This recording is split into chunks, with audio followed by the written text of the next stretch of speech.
हम यहाँ VC office में पहुंचे थे तो वो मांग हमारी मान लिया और वो एग्जाम ब्लेंडेड मोड में होंगे और ऑनलाइन और ऑफलाइन दोनों माध्यम से पड़ेगी, नहीं तो भरनी पड़ेगी, मांग तो पूरी करनी पड़ेगी, नहीं तो भरनी पड़ेगी, मांग तो पूरी करनी पड़ेगी, नहीं तो भरनी पड़ेगी। मित्रों, जैसा कि हम सभी को पता है, अखिल भारतीय विद्यार्थी परिषद कुरुक्षेत्र यूनिवर्सिटी द्वारा 25 जून को विद्यार्थी परिषद द्वारा 7 मांगों को लेकर हमने वीसी को ज्ञापन सौंपा था।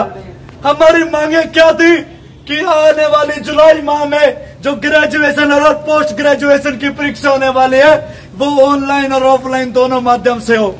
लेकिन प्रशासन हमारी मांगों को मानने की बजाय वो क्या कहता है कि हम परीक्षा से 7 दिन पहले ये बताएंगे कि आपका माध्यम क्या होगा। अरे हम क्या प्रशासन को उस बात की चिंता है कि विश्वविद्यालय के अंदर पढ़ने वाले विद्यार्थी कितने चिंता की स्थिति में है। ऑनलाइन परीक्षा के माध्यम से अध्यापक उन पर दबाव बना रहा है, ऑनलाइन परीक्षा के माध्यम से चेयरमैन उन पर दबाव बना रहा है, ऑनलाइन परीक्षा के माध्यम से उनको टॉर्चर किया जा रहा है। तो उनके माध्यम से हम लोगों को यह प्रयास करना पड़ा कि विद्यार्थी परिषद ही आपका एकमात्र ऐसा छात्र संगठन होगा जो आपकी बात बहुत मजबूती से उठाएगा। हमारी मांग सभी मांग कुरुक्षेत्र यूनिवर्सिटी ने मान ली है। एक बार इसके लिए आप जोरदार तालियां आप लोग अपने लिए बजा सकते हैं। सबसे पहले मैं काउंटिंग वाइज आपको बताऊंगा कि हमारी पहली जो मांग थी कि यूजी और पीजी के जो एग्जामिनेशन होने चाहिए वो ऑनलाइन और ऑफलाइन दोनों होने में चाहिए। हमने 5 दिन का अल्टीमेटम दिया था। आज हम यहाँ वीसी ऑफिस में पहुंचे थे तो वो मांग हमारी मान लिया और वो एग्जाम ब्लेंडेड मोड में होंगे और ऑनलाइन और ऑफलाइन दोनों माध्यम से होंगे। उसको दूसरी मांग हमारे सबसे लिए इम्पोर्टेंट थी कि पीजी एग्जामिनेशन की जितनी भी डेट शीट है वो जल्द से जल्द जारी हो। कुरुक्षेत्र यूनिवर्सिटी द्वारा पीजी एग्जामिनेशन की सभी डेट शीट जो आज बची हुई थी वो आज शाम को 5 बजे तक जारी करने का निर्देश दे दिया है और वो सारी पीजी की जितनी भी डेट शीट थी वो आज पूरी हो जाएगी।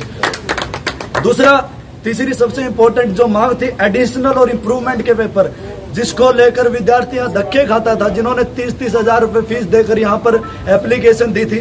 बहुत बड़ी चुनौती थी और एबीवीपी लीग के लिए भी बहुत बड़ी चुनौती थी कि हम लोग इस मांग को पूरा करवा पाएंगे या नहीं। लेकिन हमने ठाना कि हम लोग इस मांग को पूरा करवाएंगे। उसको लेकर आज हमने यहाँ ज्ञापन दिया और 5 दिन का समय दिया था और आज इम्प्रूवमेंट और एडिशनल की परीक्षा की भी तिथि निर्धारित कर दी गई। हमने कहा था कि रेगुलर विद्यार्थियों के साथ परीक्षा हो, लेकिन यूनिवर्सिटी ने 3 दिन पहले नोटिस दिया था कि हम अगस्त में कराएंगे। लेकिन हमने ये कहा था कि अगस्त में नहीं, हमको रेगुलर स्टूडेंट के साथ चाहिए। तो उन्होंने ये कहा है कि 13 से लेकर के यानी 13 जुलाई से लेकर के 15 अगस्त तक हम लोग परीक्षा आयोजित करवा रहे हैं सभी विद्यार्थियों की। उसके साथ साथ उसके अंदर ही हम 20 से लेकर के 25 तारीख तक हम लोग इम्प्रूवमेंट और एडिशनल की परीक्षा भी आयोजित करा देंगे। तो इसका मतलब ये हुआ कि इम्प्रूवमेंट और एडिशनल की परीक्षा भी रेगुलर विद्यार्थियों के साथ होगी। हमारे लिए बहुत बड़ी जीत है और इसका जो सीधा प्रभाव होगा लगभग 10,000 स्टूडेंट के ऊपर सीधा पड़ेगा। और जैसे हमने ऑनलाइन और ऑफलाइन जो मांग हमारी पूरी हुई थी उसको लेकर कम से कम 60,000 विद्यार्थी इससे लाभान्वित होंगे। तो विद्यार्थी परिषद के कार्यकर्ताओं को बहुत बहुत बधाई। और उसके अलावा जो सबसे कुरुक्षेत्र यूनिवर्सिटी में पीछे जो 2 बार ऑनलाइन एग्जाम हुए उसके अंदर RLA कई विद्यार्थियों का आया। वाइस चांसलर ने भी ये बात मानी है कि 25% विद्यार्थी आज भी ऐसे जिनका RLA आया हुआ है।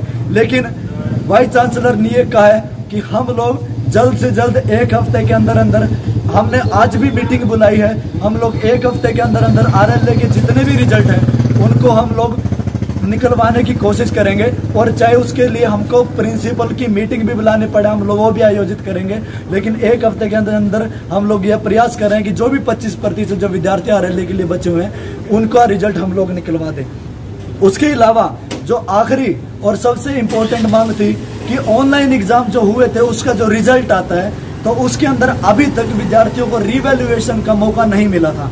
रीवैल्यूएशन का मतलब ये होता है कि विद्यार्थी जब वो फॉर्म भरता है तो अगर वो अपने रिजल्ट से संतुष्ट नहीं है तो वो अपना रिजल्ट को रीवैल्यूएशन का फॉर्म भर के अपना रिजल्ट दोबारा चेक करवा सकते हैं। लेकिन पिछले 2 बार परीक्षा हो चुके हैं लेकिन ये रिजल्ट अभी तक नहीं आया।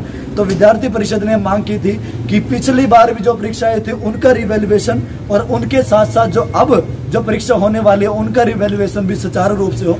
तो वाइस चांसलर ने ये बात मानी है कि हम लोग डिपार्टमेंट के सभी विभागाध्यक्ष से बात करके जिन जिन विद्यार्थियों का अभी तक रिवैल्यूएशन भरने में सक्षम नहीं है या जिन जिन क्लासों को अभी तक हमारी साइट पे नहीं दिखाया जा रहा है, हम लोग ये प्रयास करेंगे कि सभी विभागाध्यक्ष से बात करके हम लोग वो सारी क्लासों का जो रिजल्ट है हम लोग उसके साइट पे डलवाएं और रिवैल्यूएशन के लिए पोर्टल खोलने का काम करें। और उन्होंने वाइस चांसलर ने विद्यार्थी परिषद के माध्यम से यह भी मांग की है कि आप सब लोग विद्यार्थियों को बताइए और जिसका RLA है और जिसका रिवैल्यूएशन है वो रिवैल्यूएशन भरना चाहते हो, RLA भरना चाहते हैं, तो वो विद्यार्थी जो RLA भरना चाहते हैं वो अपने संबंधित कॉलेज में एप्लीकेशन दे और यूनिवर्सिटी में भी एप्लीकेशन दे और उनके एप्लीकेशन पे हम सीरियसली काम करेंगे। और दूसरा जो रिवैल्यूएशन भरना चाहता है, अगर रिवैल्यूएशन की हमारे को लेकर उनकी क्लास से नहीं दिखाई जा रही है, वो रिवैल्यूएशन फॉर्म नहीं भर पा रहा है, तो वो सीधा वाइस चांसलर ऑफिस या रजिस्ट्रार ऑफिस या कंट्रोलर ऑफिस में एप्लीकेशन दे, तुरंत प्रभाव से उसके ऊपर कार्रवाई होगी।